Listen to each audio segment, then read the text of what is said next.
Hello everybody, welcome to my live stream.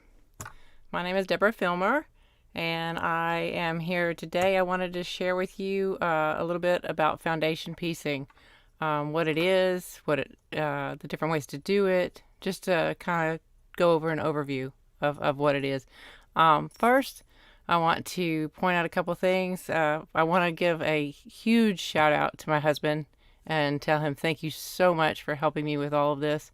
Everything you see here he put together, and it's just amazing what he can do with video and audio. I can't believe it. So the next thing I want to point out is there's a subscribe button down there. Please subscribe so that you can catch me when I get on. I'm hopefully going to bring you a bunch of techniques and just chat about the different ways of doing quilting and sewing and whatever we come up with. So I hope you'll join me. This is all new for me, so I'm excited, and I'm excited to share with you what I know and maybe learn a few things too. So let's get started. We're talking about foundation piecing today. So foundation piecing, as far as I know, as far as I can tell, came from a quilting technique called crazy quilting. This was done at the turn of the century, not this century, last century. And what women would do is they would take scraps of their fabrics from their dresses and curtains and whatever. Fabric was not readily available like it is today. And they would use it to make quilts, or mostly coverlets, where they would practice their embroidery techniques as well. So they would use a base of something, usually fabric, muslin, that kind of thing, something cheap, flour sacks, whatever. And then on top of that, they would use their nice fabrics, and they wanted to use every bit of those nice fabrics. So they would lay them on top, and they would stitch decorative stitches to stitch the pieces together. So I have a picture. I don't have any crazy quilts, but I do have a picture in a book if you've never seen one before. Let's see if I can do this. Let's show the camera. Can you see? Oop, I'm going the wrong way. This way. I can't see it. There we go. So you can see all of this right here. No, this right here is embroidery stitches, and these are pieces of fabric, velvet, that kind of thing. Okay, so that's where it kind of came from. Yeah. Okay, so basically with foundation piecing today, we've taken it up to a whole nother level. You can use fabric like they did before, which a lot of people do. It's great because, and I'll show you the different ways of doing it, and there's different reasons for using fabric and not. And the other one is using paper, a paper background that you then remove once you've sewn your pieces together. So let's start with the fabric. You can use muslin. So I have a piece here. Okay, we won't answer that. Here's a piece, muslin, just plain old muslin. And when you stitch on this, you're going to leave it. You're not going to try to remove it from the back or anything like that. So to do this, I will change the view on my camera so you can see. Okay, so this is my muslin piece. Okay, and this, you notice it's not even square. Okay, it's just a scrap. It looks like I was cutting out maybe an outfit or something. Okay, so I'm going to take that, and I'm keeping in mind that I want my block to be square when I'm done. So I'm going to put my fabrics on here, and then I'm going to cut it out square later. That's one of the beautiful things about foundation piecing, is that you do all your work and then you can square it up. So you don't have to try to stitch on a square and keep it even and all of that, because it's going to distort when you're stitching anyway. So to do this kind of piecing, you take fabric. Let's see. I'll get a piece here. Okay, see, so like I have these little strips. And so just cut that off. Okay. So we want to take our fabric, our first piece, and we want to lay it down, right? And there's a couple ways to do this. You can Let me get this piece. I'm going to show you a different way in a little bit, which is for selvages mostly, but which would be laying them next to each other. But in this case, we want to lay the first two pieces face to face like this. And on our foundation, we want to, if I can get this presser foot to raise, there we go. Okay, we want to stitch, okay? So we're going to stitch that. And let's just say we only wanted it to be about that big. So it's very, very artistic and very freeing to do this because there are no rules here. You can just stitch however you want. Okay, so I only wanted it to be that long. So I'm going to just take this and I'm going to cut this part off right here. Whoop, just cut those off. Okay, so I would take this over to the iron and I would press it open, or you can actually just finger press it. It's fine, like that. Okay, so then the next piece, maybe I want to do this. Now, you probably recognize this as similar to log cabin, which is another pattern that you can do foundation. Okay, you can piece foundation. So we'll put that on there, face to face. Stitch across it. Now, the only real rule to this part is that you want to stitch straight.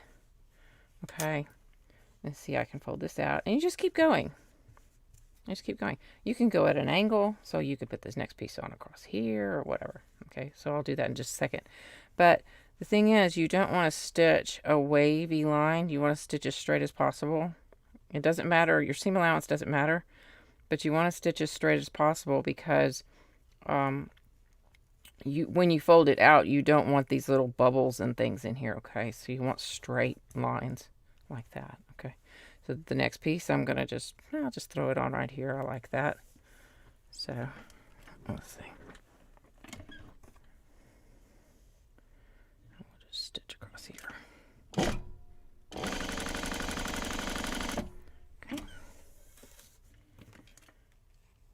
Like that. And you notice I'm doing less than 1/4 of an inch seam allowance here, right? And I think I just ran out of bobbin thread. Well, that's handy. Okay, so like that. So that's how that works. Okay, once you get it all out like this, then you just take it and you cut with your rotary cutter your squares. Say you want 6-inch squares, whatever. Now for scrap quilting, this is really great because we want to be able to use up our scraps, of course. So if you don't have muslin, let's say, but you do have, like in this case, I have a whole bunch of this stuff, okay? This is very thin. I don't know if you can see how thin that is. You can see my machine behind that, see? Very thin fabric.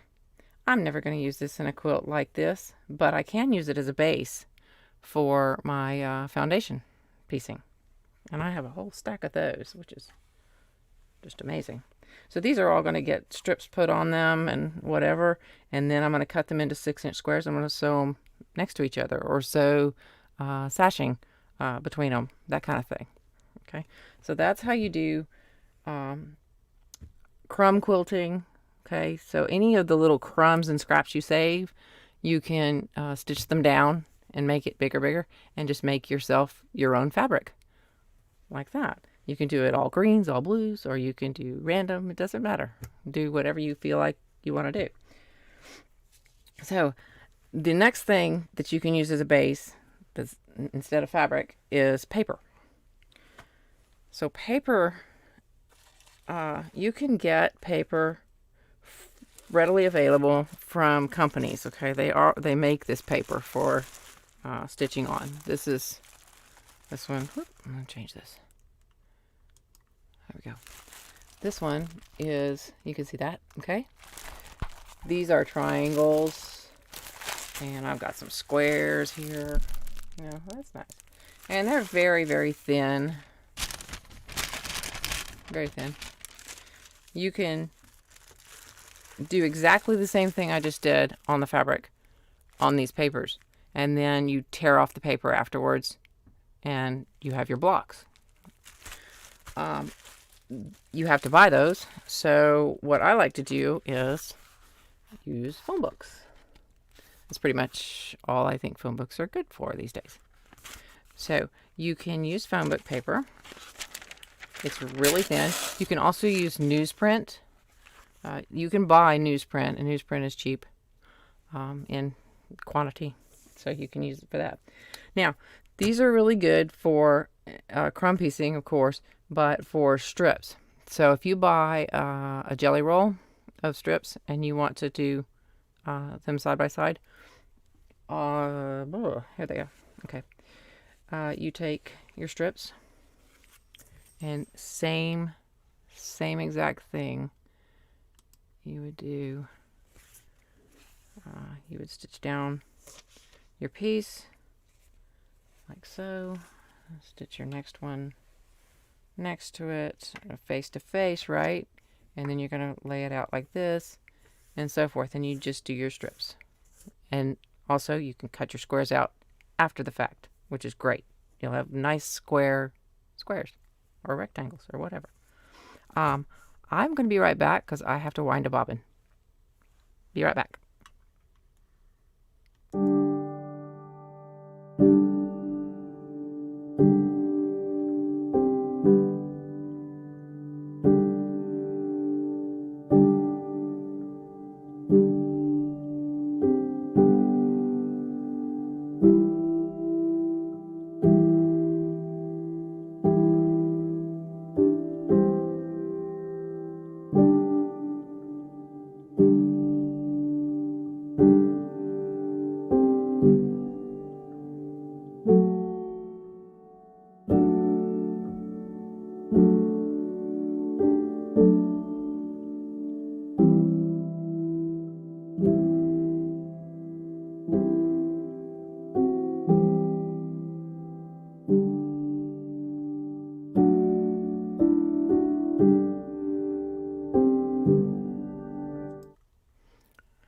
Okay, so lucky me, I had a bobbin already wound. Yay.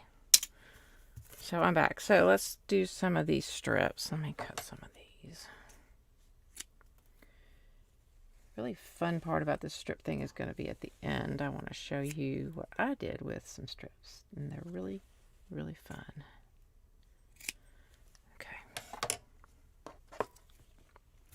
All right. So let's see. Let's do red and some white.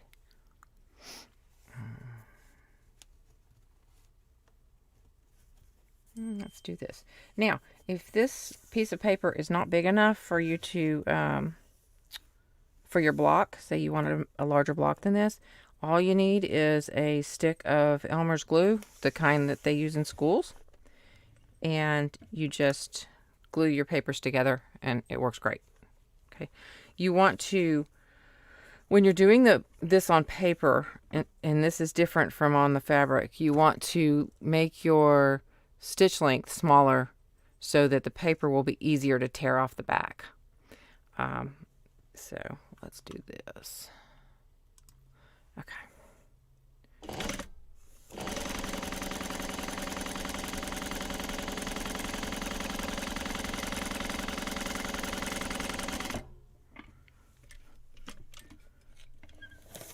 All right.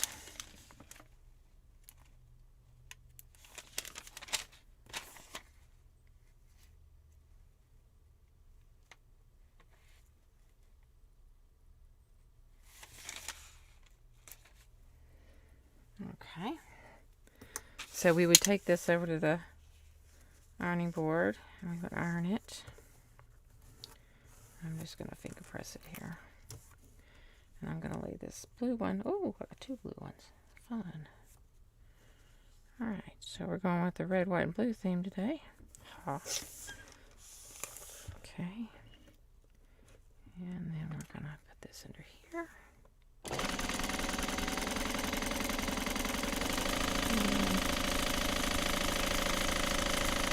Just go to town. Okay. So was Edgar, by the way. Going to check on whatever's at the door. Okay, so you can see that. Isn't that fabulous? And you just keep on going. So let's have some fun here. Oh my goodness. Sometimes it's fun to just reach into the bag and grab something. So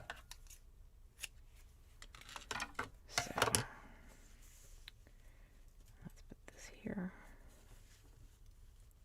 I want to show you how to get the paper off. Although it's really not that difficult. Okay.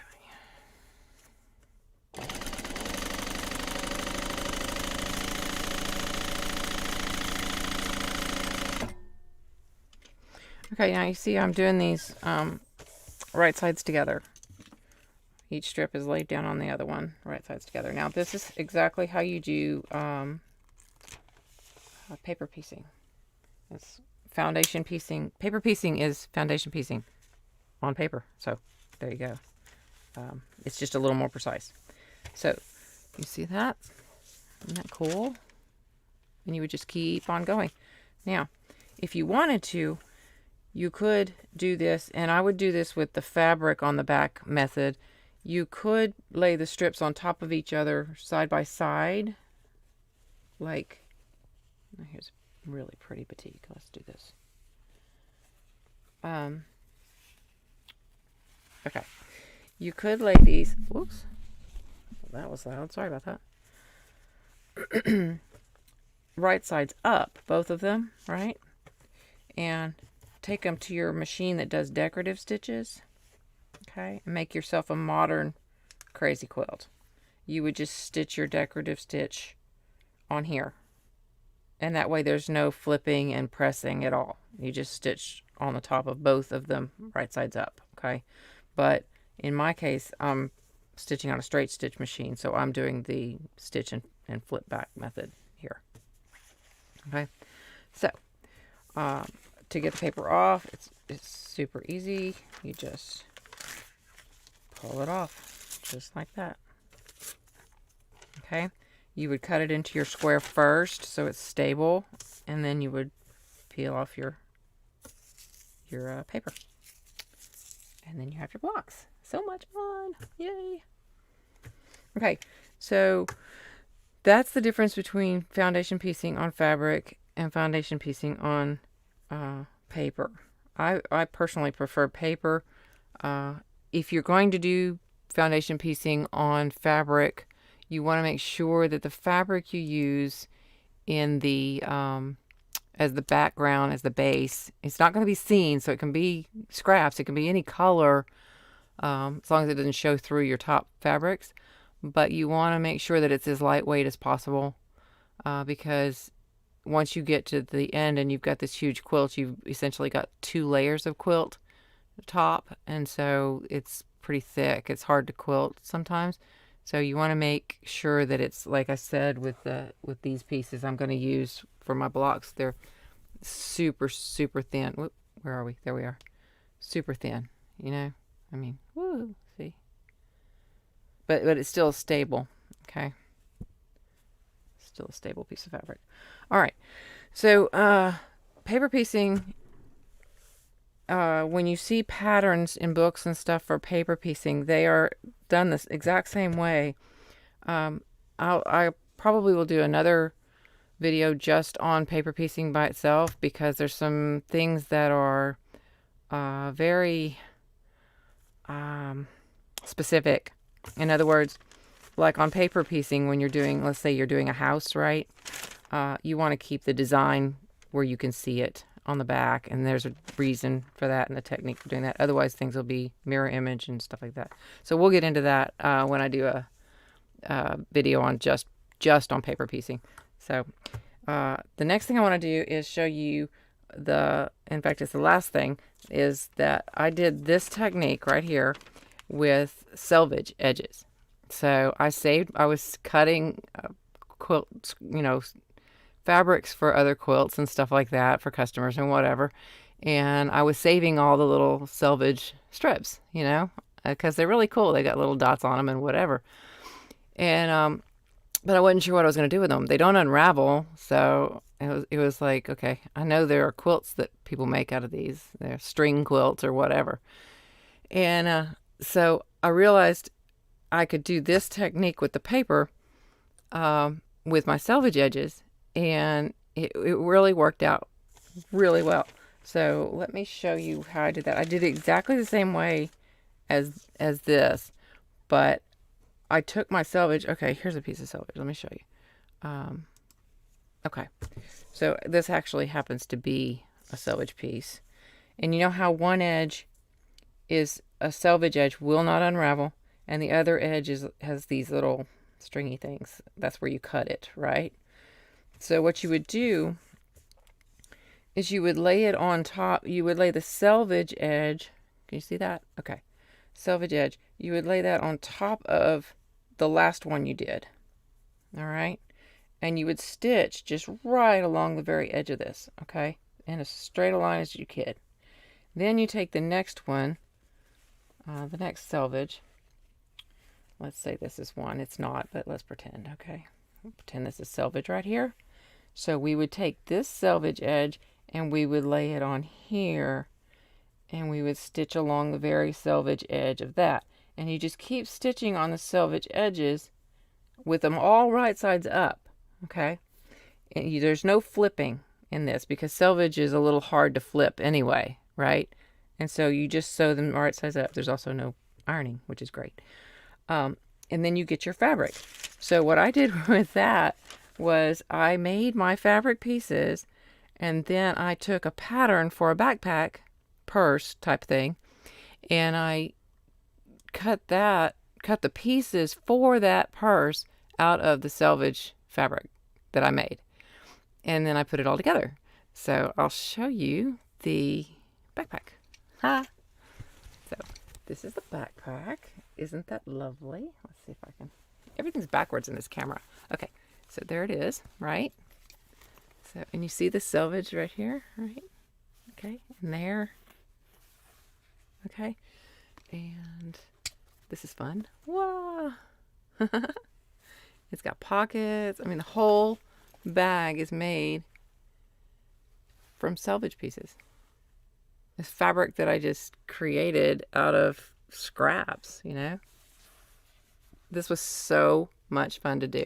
I'm going to probably make another one very soon. I know I'm going to make a wallet at least. But there you go. So I can show you. Let me grab a couple selvage pieces and I'll show you again how that's done. It's really cool. Hang on just a second.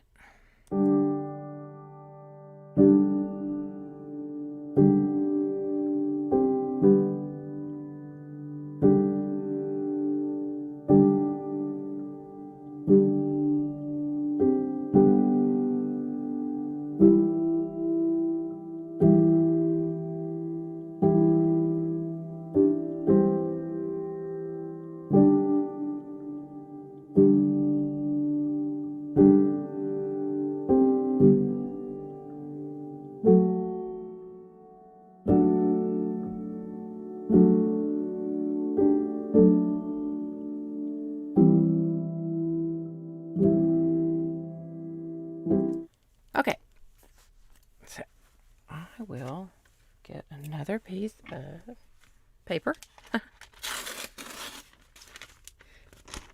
Now, if these, yeah, there's two here. Like I said, if you need a piece that's this big, all right? You see that? That big? Okay. Then you would just glue it together. Here we go. You would just put some glue here, the glue stick, right? And just get this on there straight as you can. And then voila, you have a larger piece. And you can do that as big as you want. All right? And then you would stitch. So I'm going to take this one and play. All right. All of these are selvage, so you can see. This is how I made the fabric. I went the length of the piece, but for brevity, I'm going to go this way.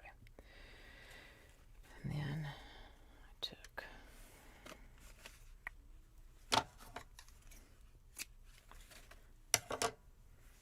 not that one. I don't like that one.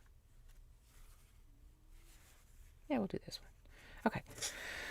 So in this case, with selvage, instead of starting in the middle, which you would do like with the crumb stuff that I showed earlier, where you would start in the middle and you would just piece around it, right, for the crazy quilt kind of thing. On this one, you would start at the end with your first piece of selvage. Forget where the camera is. There we go. And you would put that down at the end of wherever your block's going to be. You'd put that at the end. And then you take the next piece. You can see that this side, you see how that coloring is? That's the selvage, right? I would lay that wherever I wanted it. Now, when you're cutting selvage off of fabric and you want to do this technique, what you want to do is leave yourself enough of the fabric to see it. Because if you cut just the selvage, you will only get like 1/8 of an inch of that fabric once this is all said and done. So I can sew this on here, or I can move it out so I can have more of that gray fabric. I like that gray fabric, so we're going to do it out here. And get it. This is the first one, so I want to get it where I want it. And then I'm going to sew it. Now, I would obviously change my thread to something like a gray that would be kind of neutral, but I'm stitching right on the edge of the black selvage. Just like that.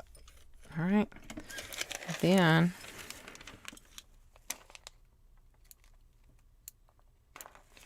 okay, can you see that?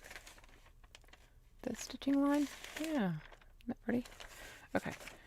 Then I would take, oh, I don't know. Oh, hey, here's some fun red. Okay. Then I take my red and I would lay it on there. You can see, can you see that? This is a selvage. It's very nice and straight. And this is, whatever, phrase and whatever. Okay. So we put the selvage on here. And we say, okay, well, we want to use that much of the black, or we want to use that much of the black. I like the black too. So I like all these fabrics. All right. And then we're going to put this here and stitch.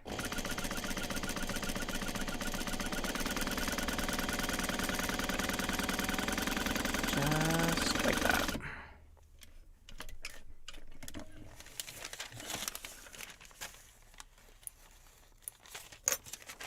Okay. See? And it won't unravel.